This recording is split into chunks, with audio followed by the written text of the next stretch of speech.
અને હવે વાત કરીશું ગાંધીનગરની. તો ગાંધીનગરથી ચિલોડાને જોડતો મુખ્ય બ્રિજ હાલમાં ખૂબ જ જર્જરિત હાલતમાં હોવાનું સામે આવ્યું છે. બ્રિજની શરૂઆતથી જ રેલિંગ ગાયબ છે અને તે જગ્યાએ તંત્ર દ્વારા ફક્ત પતરા લગાવવામાં આવ્યા છે. આ પતરા પણ કોઈ સુરક્ષા આપી શકે તેવી સ્થિતિમાં નથી, જેના કારણે વાહન ચાલકો અને પદયાત્રીઓના જીવ પર સંકટ ઊભું થયું છે. બ્રિજની બીજી બાજુની રેલિંગ પણ તૂટી ગયેલી છે અને ઝૂંકી પડેલી સ્થિતિમાં છે, જે ક્યારેક પણ કોઈ દુર્ઘટનાનું કારણ બની શકે તેમ છે. આમ તંત્ર દ્વારા તાત્કાલિક કામગીરી કરવા લોકોમાં માંગ ઉઠી છે.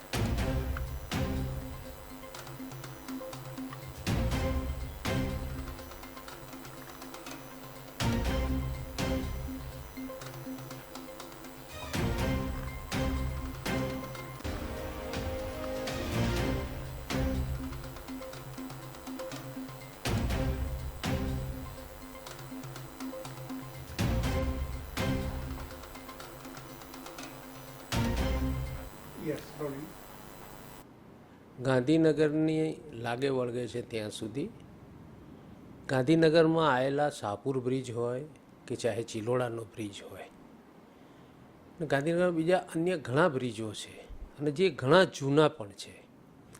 આમાં પોતાનું એક ઘર બનાવ્યું હોય કે પોતાની એક ઓફિસ હોય કે પોતાનું એક બિલ્ડિંગ હોય, એને over a period of time એનું રેગ્યુલર મેન્ટેનન્સ કરાવવું આવશ્યક છે.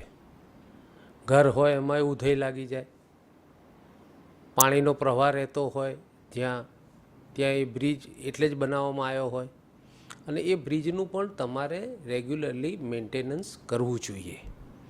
હવે આ સરકારને આ સિસ્ટમ ખબર નથી.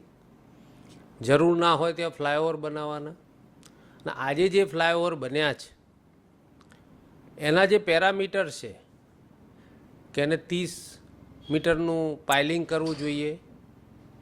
હું શરત સાથે કહેવા માગું છું કે બ્રિજોનું ચકાસણી કરવામાં આવે. જે કોઈ બી ફ્લાયઓવરો નવા બન્યા છે, ના જરૂર હોય ત્યાંય બનાવ્યા છે, કારણ કે વિકાસનું મોડલ બતાવું છે અને એટલા માટે ત્યાં 30 મીટરના પિયર હોય, એને સપોર્ટ સિસ્ટમ બીજી 30 મીટરની આપવી જોઈએ. હવે એકચ્યુઅલ અત્યારે હવે એને ખોદવા જાઓ ને કઈ રીતે તમે ચેક કરવાના કે એણે કેટલા મીટર ઊંડું લઈ ગયા છે, પિયર લઈ ગયા છે.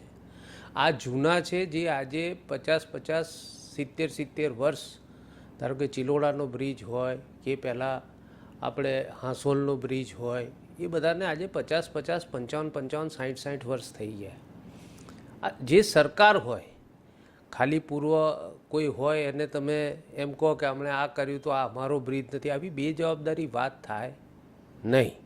અને એટલા જ માટે જો તમે સરકાર હોય ને 35 વર્ષથી તમે જો શાસન કરતા હો તો તમારી એ નૈતિક જવાબદારી બને છે કે over a period of time તમારે એનું ચકાસણી થવી જોઈએ, એક્સપર્ટોને બોલાવવા જોઈએ.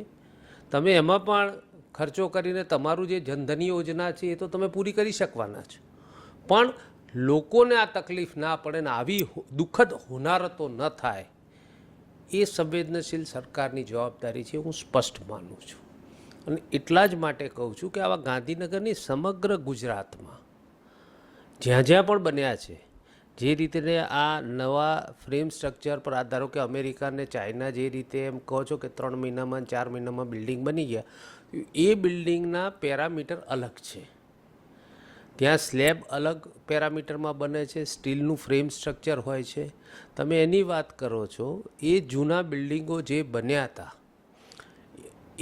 એ બિલ્ડિંગ આજે ધારો કે ત્યાં પ્લેન ક્રેશ થયું તો આખું, મેં તો જાતે જોયું છે ન્યુયોર્કમાં, જાતે જઈને ટાઈમ સ્ક્વેર પર ત્યાંના જઈને કે આખું બિલ્ડિંગ ધ્વંસ થઈ ગયું ને ખાડો પડી ગયો હતો, એક વસ્તુ નથી રહી. અહીંયા ક્રેશ થયું તો હજી બિલ્ડિંગ ઊભું છે. એટલે આપણી કન્સ્ટ્રક્શનના પેરામીટર અલગ જ છે અને એ પેરામીટરમાં આ બાંધકામ થયું હશે એટલે આટલા વર્ષો ચાલ્યું છે, પણ એને over a period of time એને રીચેકિંગ કરવું જોઈએ.